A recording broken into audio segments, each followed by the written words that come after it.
খুব শিগগিরই কি দেশে ফিরছেন সাকিব আল হাসান, নাকি এগুলো আগের মতোই সেই কথার কথা, পুরোটাই গুজব? যদি তিনি দ্রুততম সময় ফেরেন, তাহলে তার যে ফেরার প্রক্রিয়া, সেই প্রক্রিয়ার অগ্রগতি কতটুকু, এটা নিয়ে কথা বলার চেষ্টা করব, আশা করি শুনবেন। প্রথমেই বলি, এবার সাকিব আল হাসানের ফেরা নিয়ে প্রথম যে আনুষ্ঠানিক ঘোষণাটা আসলো সেটা বিসিবির পক্ষ থেকে। প্রেস কনফারেন্সে অফিসিয়ালি জানানো হলে যে সাকিব আল হাসানের ফর্ম এবং ফিটনেস যদি ঠিক থাকে তাহলে পরবর্তী সিরিজগুলোর জন্য তিনি বিবেচিত হবেন।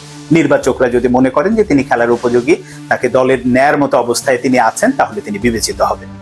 অন্যদিকে আমরা দেখেছি রাজনীতিবিদ, সেটা মির্জা ফখরুল ইসলাম আলমগীর, আমিনুল হক, সর্বশেষ দেখেছি ইশরাক হোসেন, প্রত্যেকেই কম বেশি বলার চেষ্টা করেছেন যে খেলার সাথে রাজনীতি মেশানো ঠিক না। সাকিব অনেক বড় মাপের খেলোয়াড়, তার যদি ফর্ম এবং সবকিছু ঠিক থাকে, এবং এটা যেহেতু বিসিবির বিষয়, নির্বাচকদের বিষয়, তাহলে তাকে খেলার জন্য অবশ্যই বিবেচনা করা উচিত এবং তিনি খেলবেন, এরকম ইঙ্গিত দিয়েছেন। কিন্তু একটা জায়গায় আমরা প্রত্যেকে আসলে গুলিয়ে ফেলছি, এই বিষয়টা মাথায় রাখা দরকার। সাকিব আল হাসানের কিন্তু দুটো সত্তা, একটা ক্রিকেটার সাকিব আল হাসান আর একটা হচ্ছে রাজনীতিবিদ সাকিব আল হাসান। সেই বিসিবি বলেন, মির্জা ফখরুল ইসলাম আলমগীর বলেন, আমিনুল বলেন, ইশরাক হোসেন বলেন, প্রত্যেকেই কথা বলছে ক্রিকেটার সাকিব আল হাসানকে নিয়ে, যে যদি ফর্ম ঠিক থাকে এই অ্যাঙ্গেলে। কিন্তু ওই যে রাজনীতিবিদ হিসেবে তার যে মামলা, তার যে ব্যাপারগুলো আছে, ওই ব্যাপারটা নিয়ে কিন্তু কথা বলছে না। ওখানে কিন্তু প্রত্যেককেই আবার বলছে, সেই বিসিবি থেকে শুরু করে ইশরাক হোসেন, যে মামলাগুলো আছে এগুলো স্বাভাবিক প্রক্রিয়ায় চলবে, এটা আইনের গতিতে চলবে, সেটা তাকে মোকাবেলা করতে হবে, এই রকম কথাবার্তাই বলছে। তার মানে আসল কাজের বা তাকে ফেরানোর যে প্রক্রিয়ার আসল যে জায়গাটা, ওই জায়গায় কিন্তু তেমন কোনো অগ্রগতি হয়নি। এই কারণে যখন বিভিন্ন গণমাধ্যম, বিভিন্ন নিউজ পোর্টালে আমরা দেখি যে একেবারে ডেট ঘোষণা দিয়ে যে 28শে ফেব্রুয়ারি তিনি আসছেন কিংবা অমুক মার্চে তিনি আসছেন, এই ব্যাপারগুলো পুরোটাই মিথ্যে। কারণ এখন পর্যন্ত কাজের ওই রকম কোনো অগ্রগতি হয়নি। এখন আপনারা যদি একেবারে বাস্তবিক অর্থে চিন্তা করেন, এই সরকার শপথ নেবে, মন্ত্রী পরিষদ গঠিত হবে, ক্রীড়া মন্ত্রণালয়ের যারা দায়িত্বে আসবে, তারা আবার তাদের প্রায়োরিটি আসলে লিস্টে এই সাকিব আল হাসানের ফেরাটা থাকবে কিনা, কারণ নতুন সরকার গঠনের পরে অনেক রকম তাদের কার্যক্রম আছে। সেখানে সাকিব আল হাসানের ফেরা নিয়ে সরকারের সাথে মন্ত্রণালয়ের একটা মিটিং হবে বা কথাবার্তা হবে, সরকার গ্রিন সিগন্যাল দেয় কিনা, এরপরে বিসিবিকে তারা বলবে, বিসিবি তখন হচ্ছে সাকিব আল হাসানকে বলবে হ্যাঁ তুমি ফেরো কি ফেরো না। এখন এই যে গ্রিন সিগন্যাল দেওয়ার মধ্যে কি আছে, মামলা কিন্তু তার চলমান।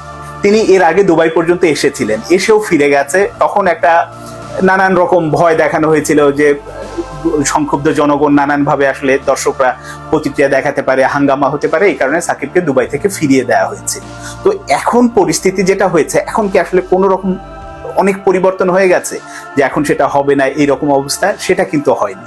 এখন ওই মামলা যদি সরকারের পক্ষ থেকে এমন হয় যে সাকিব আল হাসানের বিরুদ্ধে যে মামলাগুলো আছে, ফৌজদারি বলি বা অন্যান্য যে মামলাগুলো আছে, এই মামলাগুলো সরকার নিষ্ক্রিয় করে দেবে, এটা কোনো রকম মামলা হিসেবে রাখবে না, তখন কিন্তু সাকিব আল হাসানের একটা গ্রিন সিগন্যাল থাকে যে হ্যাঁ আমার মামলা নিষ্পত্তি হয়ে গেছে বা মামলা আপাতত এটা ধামাচাপা দেওয়া হয়েছে, আমি গেলে আমাকে গ্রেপ্তার করা হবে না। সাকিবের ভয়ের জায়গাটা আসলে কোথায়? ভয়ের জায়গাটা যে সাকিব আল হাসান যখন ঢাকায় ফিরবেন, যেহেতু মামলা আছে, তার বিরুদ্ধে গ্রেপ্তারি পরোয়ানা আছে, তার মানে যদি সরকারের পক্ষ থেকে ওই গ্রিন সিগন্যালটা না দেওয়া হয় যে সাকিব যখন এয়ারপোর্টে নামলো বা ঢাকায় আসলো তাকে গ্রেপ্তার করা হবে না। এখন তিনি আসলেন, বিসিবি বা এরকম রাজনীতিবিদদের কথাবার্তাতে উপর ভর করে তিনি আসলেন, এখন আইনের গতিতে চলবে তারা আবার বলছে, তখন দেখা গেল সাকিবকে বাসা থেকে কিংবা এয়ারপোর্ট থেকে গ্রেপ্তার করলো, তখনও কিন্তু আবার এই রাজনীতিবিদরা বা এই মানুষগুলো এটা বলবে এটা তো আইনি প্রক্রিয়ার অংশ, আইনের গতিতে চলবে। ওই ব্যাপারটা নিয়ে কিন্তু অনিশ্চয়তা এখনো কাটেনি। এবং এই কারণেই যারা এরকম ডেট ফিক্স করে দিচ্ছেন যে 28শে ফেব্রুয়ারি আসবে বা অমুক মার্চে আসবে, ব্যাপারটা আসলে ঠিক না। প্রথমত এই সরকারের মন্ত্রিসভা গঠিত হবে, ক্রীড়া মন্ত্রণালয়ে যারা দায়িত্বে আসুক, তারা একটা সিদ্ধান্ত নিতে হবে সরকারের সঙ্গে বসে যে সাকিবের মামলাগুলোর ভবিষ্যৎ কি হবে। এই মামলাগুলোকে যদি থামিয়ে দেওয়া হয়, তখন কিন্তু সাকিব গ্রিন সিগন্যাল পাবে যে হ্যাঁ আমি দেশে গেলে আমাকে গ্রেপ্তার করা হবে না। আর একবার যদি কেউ গ্রেপ্তার হয়ে যায় বাংলাদেশে, সে যত বড় রাজনীতিবিদই হোক, তাকে বের হতে একটা নানান রকম প্রক্রিয়ার ভেতর দিয়ে যেতে হয়। সাকিব খুব ভালোভাবে জানে যে ওই রকম একটা প্রক্রিয়ার ভেতরে, মানে একবার যদি আসলে ঢুকে যায় তাহলে সেখান থেকে বের হওয়াটা মুশকিল।